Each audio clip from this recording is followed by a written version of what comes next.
ఏమ్మా, దేవుడి నిమిత్తం నువ్వు ముందుకెళ్తే కొంతమంది నిన్ను తిట్టేటట్టు అనుమతిస్తాడు.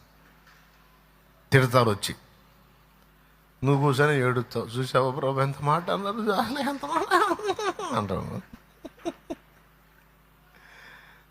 ఇంత మాత్రానికి ఏడుతారు, ఎరుమోహం దాన్ని. నీకు బహుమానం ఏమి ఇవ్వాలి నేను?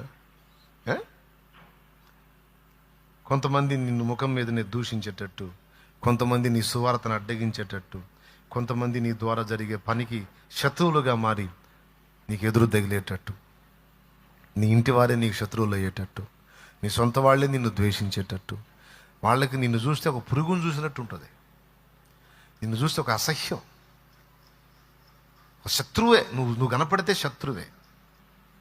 మళ్ళీ నువ్వు క్రీస్తులో లేనప్పుడు అందరూ నీకు గౌరవించారు, ప్రేమించారు, నీకు భయపడ్డారు. ఇప్పుడు క్రీస్తును బట్టి నిన్ను ఒక శత్రువుగా చూస్తారు. నీకు బాధ.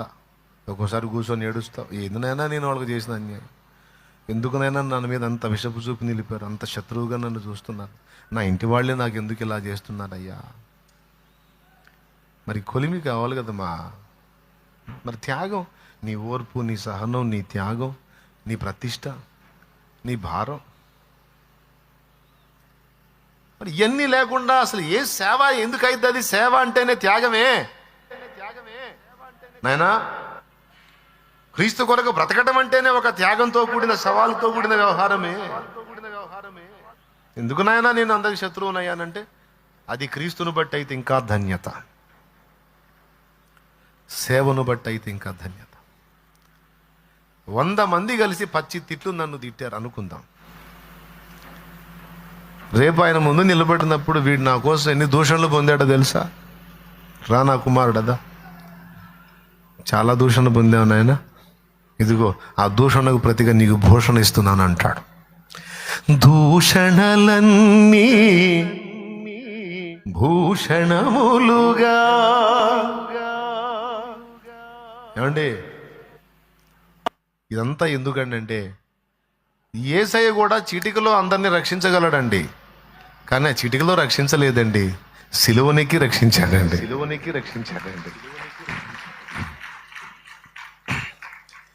నేను క్రియలో మీ ఎడల నా ప్రేమను, ఓర్పును, త్యాగమును, సహనమును, క్షమను, దయను అన్నీ చూపించి ఈరోజు మీ మెప్పుకు నేను కారణమయ్యాను కదా, మీరు నన్ను మెచ్చుకుంటున్నారు కదా. నేనును నిన్ను మెచ్చుకొనున్నట్లు నీకు కూడా ఆ శ్రమల పర్వము తప్పదు నా కుమారి, తప్పదు నా కుమారుడా అంటాడు నాయన. ఎంతమందికి అర్థమైందో చేతులు ఎత్తండి.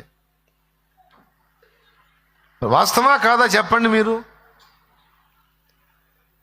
ఎందుకయ్యా వీళ్ళు నన్ను ద్వేషిస్తున్నారంటే, ద్వేషిస్తారు, దేవుడు అనుమతితోనే ద్వేషిస్తారు.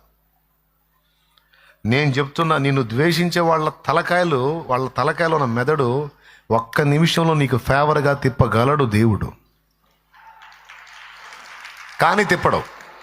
నీ సరుకు తేలాలి, నీ త్యాగం ఏందో బయటికి రావాలి. ఇక మానసికంగా నువ్వు సిద్ధపడి, పోనీ ప్రభా తిడితే తిట్టారులే నాయన, పోనీలే నా తండ్రి అంటే అన్నారులేయ్యా, పోనీలేయ్యా సువార్త పుస్తకం ఇస్తుంటే ఒక దూషణ అన్నాడు, ఒకడు అంటాడు చండాలపు మాటని, పోవే అంటాడు. పోనీలే నాయన నీ కోసం ఒక మాట, రే పోరా, తెల్లవాళ్ళకి పుట్టావా పోరా అంటాడు. పోనీలే నాయన నీకు స్తోత్రం, నీ కోసం ఒక మాట పడ్డాను తండ్రి స్తోత్రం. దేవుడికి తెలియదా వాడు ఆ మాట అంటాడని? తెలిసే నీ ఆ మాట తినేటట్టు చేస్తాడు.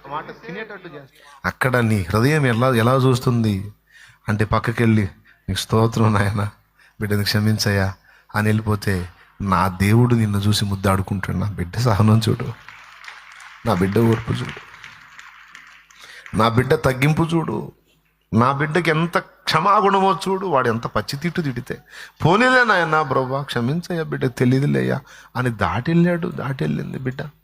నా పోలిక కదది, నా శరీర రక్తాల్లో చేస్తూ నా లక్షణాలు అయ్యే.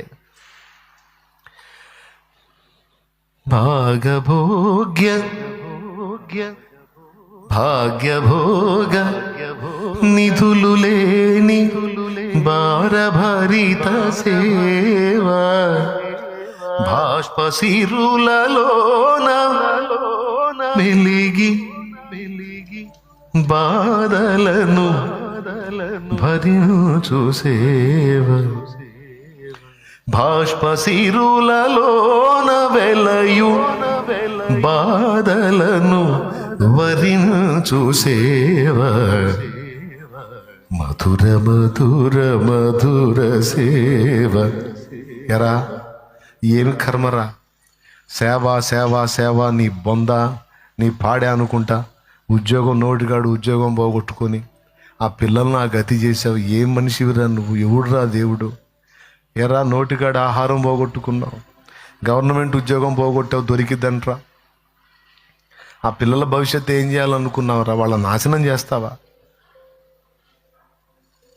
అంటారు. కోరి కోరి కష్టాలు కొనుక్కున్నావేమిరా? కోరి కోరి కష్టాలను వరించావేందిరా? పెళ్లి కూతుర్ని పెళ్లి కొడుకు వరించినట్లు కష్టాలను వరించావేందిరా? తెలిసి తెలిసి కష్టాల కడల్లో అడుగు పెట్టావేమిరా?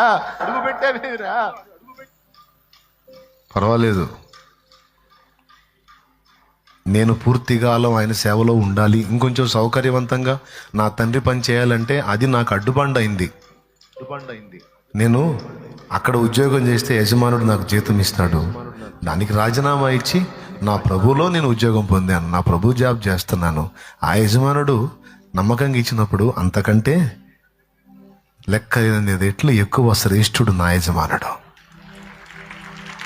పెడతాడు, నాకు పట్టడు అన్నం పెడతాడు. ఆ విశ్వాసం నాకుంది. ప్రస్తుతం కొంచెం కాలం నేను నా తండ్రి పరీక్షలో ఉన్నాను. కొంచెం నేను పరీక్షలో పాస్ అయితే నా తండ్రి నాకు ఏది తక్కువ చేయటం. నా తండ్రి నాకు కావలసినవన్నీ ఇస్తాడు, నేను ఓర్చుకుంటాను. ఇప్పుడు మీరు చూస్తున్నారు ఇట్లా ఉన్నానని అంటున్నారు మీరు, కానీ నేను వదిలేసిన జాబు కంటే ఉన్నతమైన జాబు దైవసేవ. అరే వాడు అంతలా తిట్టాడు నిన్ను, వాడి దగ్గరికి పోయి మాట్లాడుతున్నావు నువ్వు సువార్త నీ బొంద అని. వాడు అంతన పచ్చి తిట్లు తిడుతున్నాడు నిన్ను. నా తమ్ముడు కదా, నిన్ను చూస్తుంటే నాకు బాధగా ఉందిరా. పోనీలేనా, తెలిస్తే తిడతాడా? తెలియకనేగా. ఒకప్పుడు తెలియనప్పుడు నేను అంతే విర్రవీగాగా, తెలిసిన తర్వాత నేను మారలేదా? అతను కూడా మారతాడులే. అరే నవ్వుతా మాట్లాడుతున్నావు, నీకు సిగ్గు అనిపించట్లేదంటరా? వాడు అంతున్నా నీ ముందే నీ ముఖం మీద అంతలా మాట అన్నాడే, అసలు నవ్వెట్టవుతుందిరా నీకు? నేనైతే సస్తారా, పోయి ఏ బాయిలోనూ దూకి సస్తారా? నవ్వుతున్నావేందిరా నువ్వు? చిరునవ్వు నవ్వుతున్నావేందిరా? నాకు నీ రోషం ఏమైందిరా? ఆ మాట నుండి ఎగిరి తన్నాలి కదరా నువ్వు. చిరునవ్వు నవ్వుతున్నావు, సిగ్గు ఎక్కడ పోయిందిరా నీకు? చచ్చిపోవాలనిపిస్తుందిరా నాకు నిన్ను చూస్తుంటే.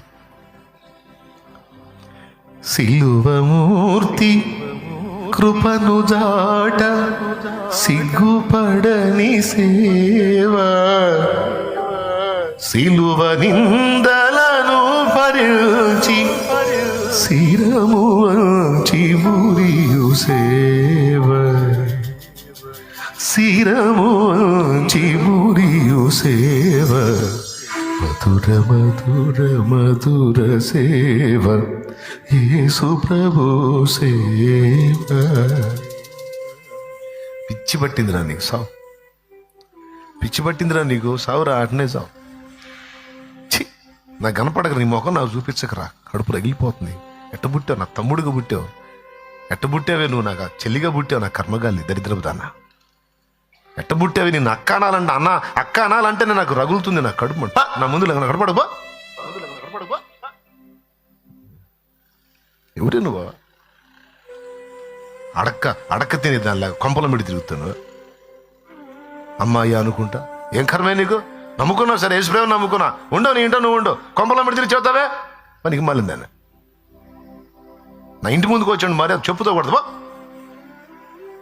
అనిపించుకున్న అక్కలు ఉన్నారు, అనిపించుకున్న చెల్లెళ్ళు ఉన్నారు, అనిపించుకున్న తమ్ముళ్ళు ఉన్నారు, అనిపించుకున్న అన్నలు ఉన్నారు, అనిపించుకున్న తల్లులు ఉన్నారు, తండ్రులు ఉన్నారు. ఆయన లెక్క చేయాల. లోకంలో పోతే లోకులు. నీ తల్లి నిన్ను తిడితే 100 మంది తల్లులు నీకు వచ్చేస్తారంతే యేసునామాల్లో. నీ తండ్రి నిన్ను తిడితే 100 మంది తండ్రులకు బిడ్డవైపోతావు. నువ్వు ఎట్లా అంటే అంతమంది నా కూతురు అమ్మ నువ్వు, నా తల్లివమ్మ, నా బంగారం అమ్మ నువ్వు అయ్యలు ఎంతో మంది నీకు అందుబాటులోకి చేస్తాడు నా యేసయ్య. నీ కన్న తండ్రి గుండెల్లో నీకు ప్రేమ దొరకకపోతే 100 మంది తండ్రిలాగా నిన్ను ప్రేమించే వాళ్ళని, నిన్ను ఆదరించే వాళ్ళని యేసు సేవలో నీకు ఇస్తాడు. నా నిమిత్తము తన తల్లినైనను, తండ్రినైనను, అక్క చెండండైనను, అన్నదమ్ములనైనను, ఇండ్లనైనను, భూములనైనను సమస్తము నా నిమిత్తం తన ప్రాణము సహా ద్వేషించినవాడు 100 రెట్లు ఇహమందును పరమందును కూడా పొందుతాడు అన్నాడు. మర్చిపోయారా ఆ మాట?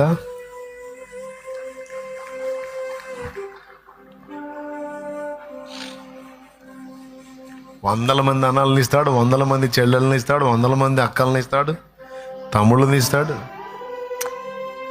అయితే ముందు భరించాలి. 100 మందిని ఇస్తాడు. అమ్మా చెప్పండి, ఇప్పుడు ఈ రకంగా దేవుని పనిలో ముందు శ్రమ పడాలి. ఆ తరువాత నీ సంగతి దేవుడు చూడాలి. తమ్ముడా, ఇది ఫైనల్. చూడాలి,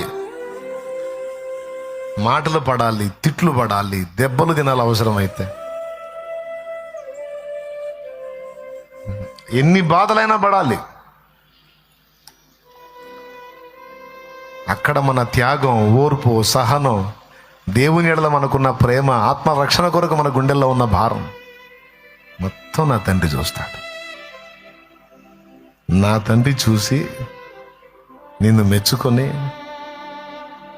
ఇక చాలు అని ఆయనకు అనిపిస్తే అప్పుడు తిప్పుతాడు జనాన్ని నీ వైపు. అప్పుడు తిప్పుతాడు. ఆ తిప్పిన నాడు నిన్ను తిట్టిన వాళ్ళు కూడా వచ్చి వందనాలు చెప్తారు. అయ్యా ఇట్లా అనుకోలేదురా. ఏబు శ్రమ కొలిమిలో ఉన్నప్పుడు కుటుంబీకులు ఎవ్వరూ రాలేదు. శ్రమ కొలిమి తీరిన తర్వాత దేవుడు వారి హృదయాలను ఏబు తట్టు తిప్పిన తర్వాత అక్క చెండ్రెండ్రు, అన్నదమ్ములు అందరూ వచ్చారట. వచ్చి అందరూ ఏబుకు ఉంగరం పెట్టి, అక్కలు తమ్ముడిని పట్టుకొని ఏడ్చారు. ఎన్ని బాధలు పడ్డావయ్యా ఏబు, నీ బాధల్లో నీకేం చేయలేకపోయాను రా ఏబు,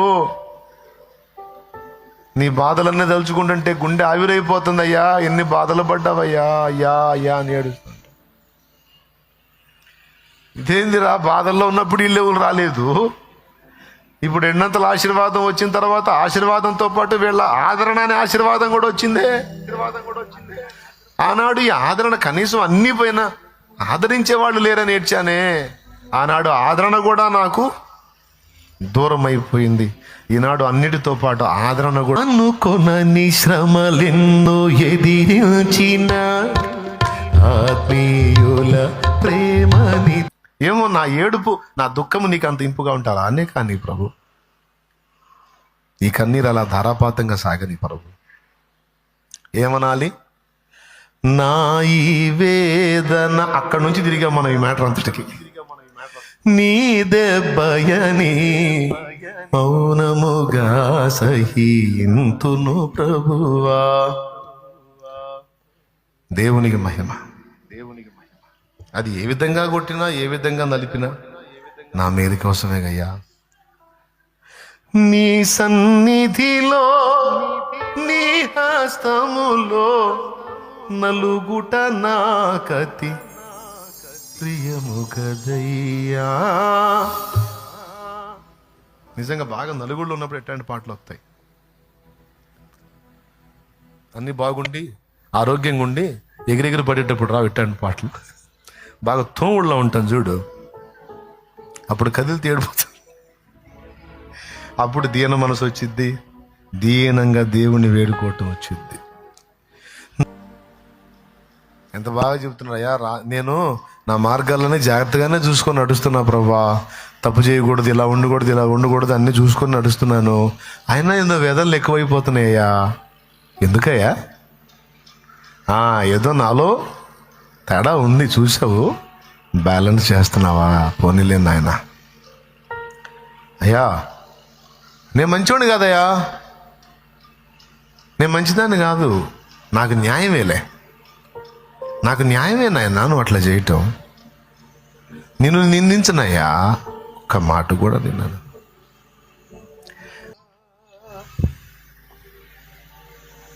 అయ్యా కాకపోతే కొంచెం అధికం అవుతున్నాయి, చచ్చిపోతానేమో అనిపిస్తుంది అయ్యా ఈ వేదన దెబ్బకి. నువ్వు నాకు ఈ వేదన ఇవ్వటం నాకు ఇష్టమేలే, కానీ ఎందుకంటే నీ చేతులతో నలగొట్టబట్టం కంటే నాకు ఉత్తమమైంది ఏముంది? నన్ను చేతుల్లో తీసుకున్నావు, నలుపుతున్నావు, అది నాకు ఇష్టమే, కానీ చచ్చిపోతానేమో అనిపిస్తుంది అయ్యా ఈ వేదనలో, ఈ బాధలో. అందుకని ఒక్క పని చేయ, ఒక్కసారి నన్ను తాకి నా ప్రాణం కొంచెం తెప్పరిల్ల చేసి తర్వాత మళ్ళీ ఒకవేళ నువ్వు నాకు అవసరం అనుకుంటే రాని అయ్యా, కానీ కొంచెం తెప్పరిల్ల చేయవా? కనీసం చెప్పుకునే దిక్కు కూడా లేదయ్యా.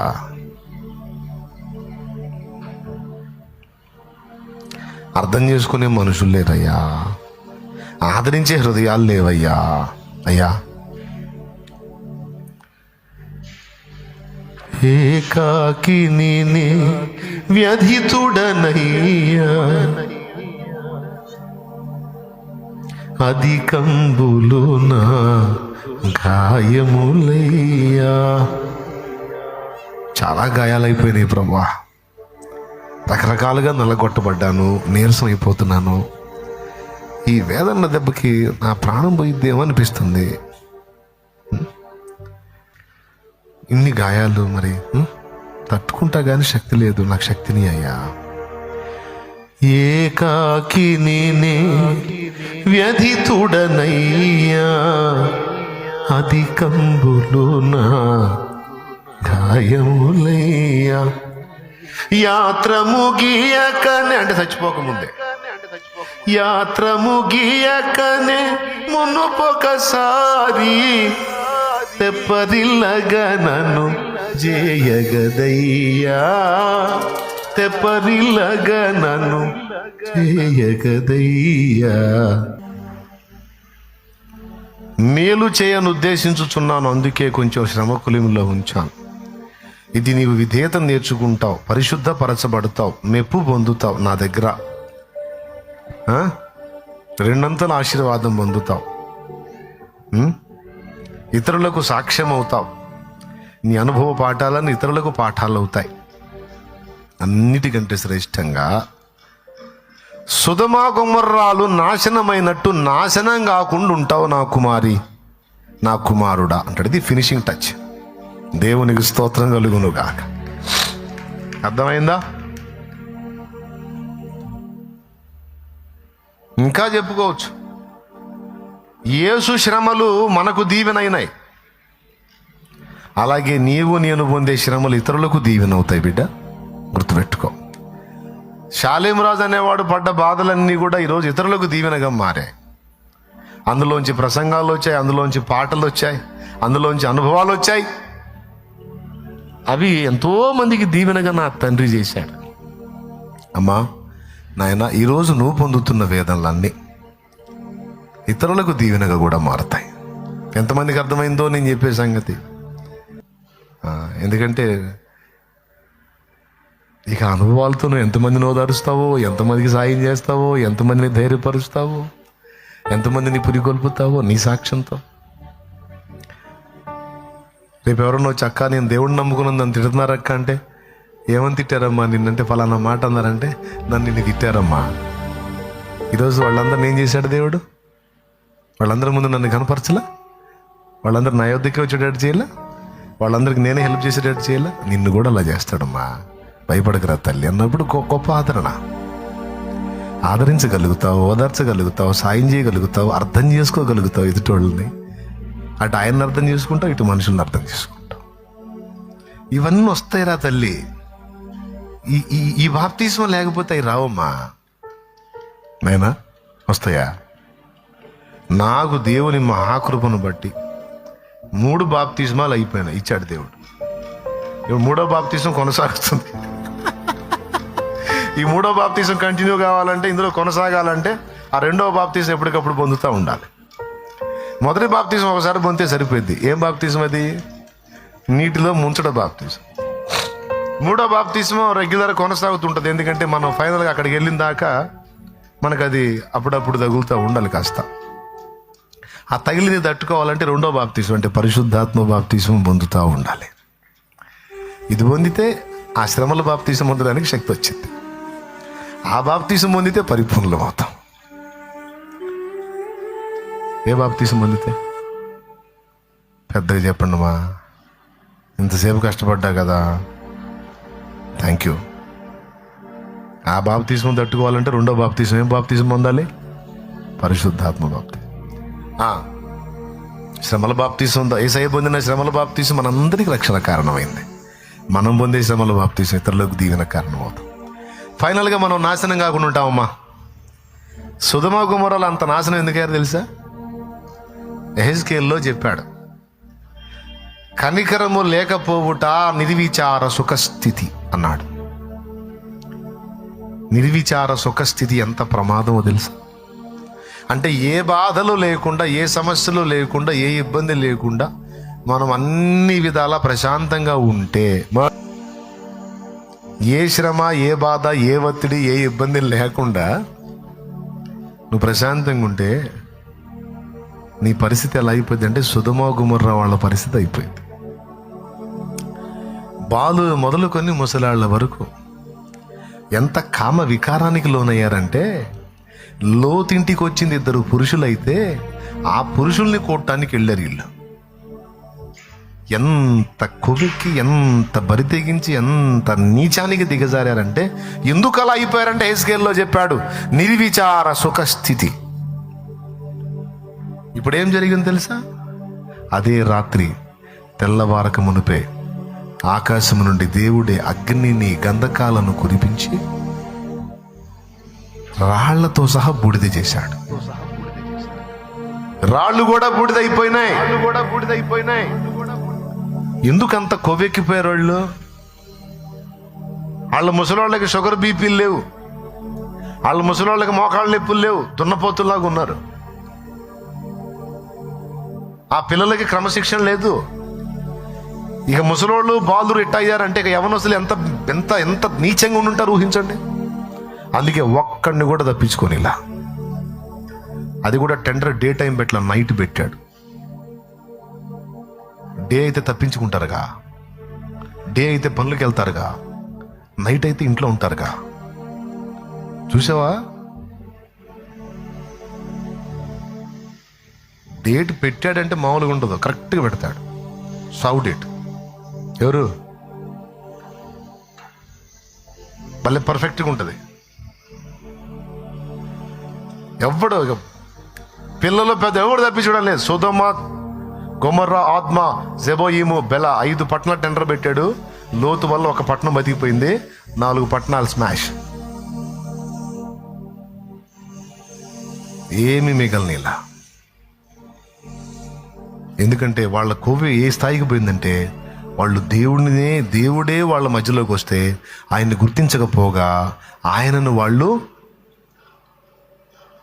పాడు చేయ చూశారు, దేవుణ్ణే పాడు చేయ చూశారు. అమ్మో వీళ్ళకి పీక్ స్టేజ్కి వెళ్ళిపోయిందిరా, ఇంకొదిలిపెట్టకూడదు, ఇంకొక డే కూడా ఇవ్వని వీళ్ళకి. ఫైనల్ ఏంటంటే లోతును పంపించాడు మధ్యలోకి, దరిద్రుల మధ్యలోకి. అయినా ఈ దరిద్రులు మారలా. ఇక ఫైనల్ అయిపోయింది. ఇక లోతును బయటికి పంపిస్తా, వీళ్ళ మైనం చేస్తాను. లోతును బయటికి పంపించాడు.